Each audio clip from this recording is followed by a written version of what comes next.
No. Okay. Don't, So don't I can't do that. that. No. Okay, all right.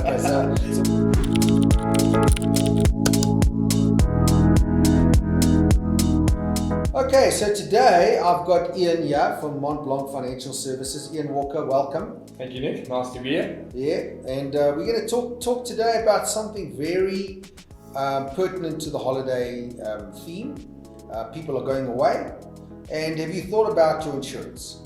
I mean, and I think Ian's the perfect person to actually, give us the tips and tricks around going on holiday. I mean, can I just close the garage door and go? No. Okay. Don't, So don't I can't do that. that. No. All right. Okay. So what do we do? Give us some sort of advice. All right. So look, there's a whole bunch of things that we can cover today, but Okay. we'll start off with the basics.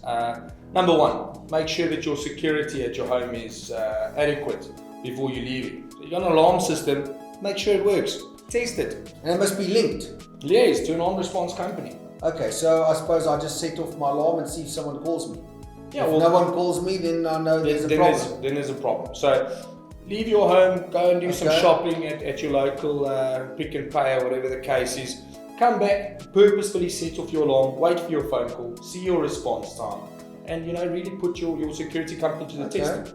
All right, and then we were also talking about when I'm on holiday, I've got stuff with me.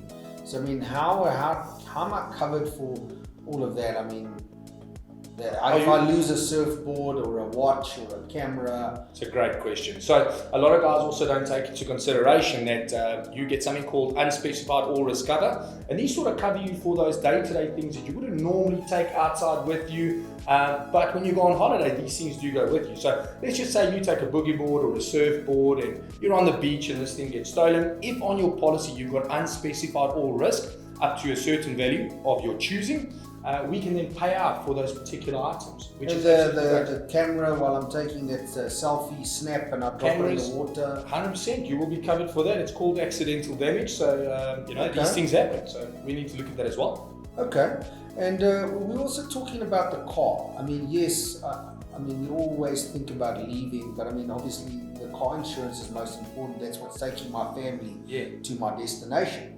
Yeah, well, 100%. So I'll look at a couple of safety features and things that most people don't take into consideration. So Nick, like guys will go and check their oil. They'll check their tire pressure. But how often do they check their spare wheel? Okay. No. No. I don't even know if I've got a spare wheel. I must have a look. Well, it's something to look into. That's not a joke. Some cars don't come with a spare wheel. Run flats. Yeah. Okay. But things like that, they don't check the spare wheel. They don't see that they've got a tire jack, that sort of thing. And then that thing. That thing. Huh? We all know it. But most ladies don't like to use that. So let me give you a tip on it. Yeah. It's called tire weld. It comes in a tin. Hook it onto your little nozzle on the tire.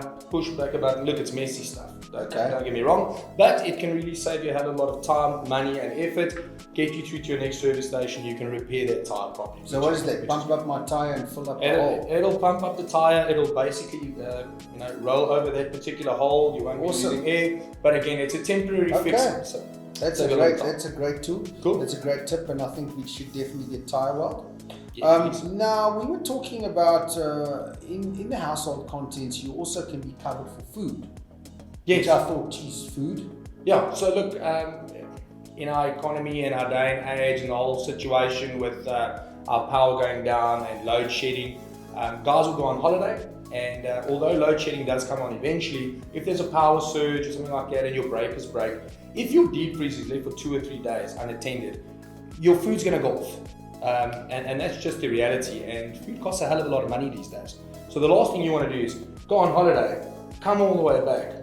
You've spent all your money and now you have no food either. So we'll actually go above and beyond. You proved to us that there was load shedding, that your deep freeze wasn't operational, your food went off. Just take a couple of snaps of the food and send it off to us, and we'll actually get your insurer to pay out to whatever sum insured they allocate to you on their policy.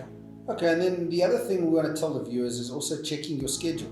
Very important to have a look at your schedule and make sure that what's on the schedule or what you think's on there is there. Like, for example, the car you're going in on to your holiday destination. when you have an accident, that's not the time to find out that it's not on the policy.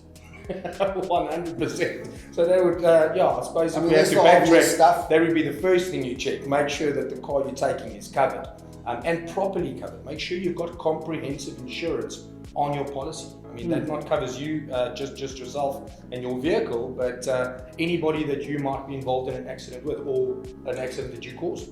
Well, I think one of the nice things is just to call your broker and have a discussion with him or her and ask your questions, and they're obliged to tell you, what are the do's and don'ts. Like, for example, if I have someone else sit my place, my nephew, what happens if he drives my car? That's a very good question. So you need to look at two things. Number one, make sure that your policy, find out, is it a nominated driver policy or is it an open driver policy? If it's a nominated driver policy, Nick, you've got to specify it. Phone your insurer or phone your broker. Let them know they need to specify that individual with their ID number, all their details, and the time frame that they're going to be driving the car. If it's an open driver policy, you just need to give them permission and make sure they've got a valid South African driver's license. You will be covered. Alright, so when he goes out to get the bread and milk, he can then go because he's covered. 100%. Okay, alright. Awesome. So there are a myriad of questions and pieces of advice when it comes to this. So what my suggestion is click on the link below and get some proper advice from good insurance brokers that know how you're supposed to be covered. 100%. Ian and his team can help you. And I say stay safe on the roads and enjoy your holiday. Make sure you're covered correctly. Thanks. Cheers.